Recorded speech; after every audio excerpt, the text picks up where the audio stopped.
Point শেষ করে আমরা এখন অর্থাৎ এমথম ভ্যালিতে। এখানে 2 ডিগ্রি সেলসিয়াস তাপমাত্রা।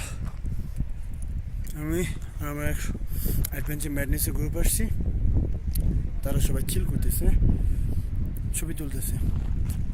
জায়গাটা অনেক সুন্দর। আমার ফার্স্ট টাইম আসা, ইনশাল্লাহ নেক্সট টাইম আরও আসবো।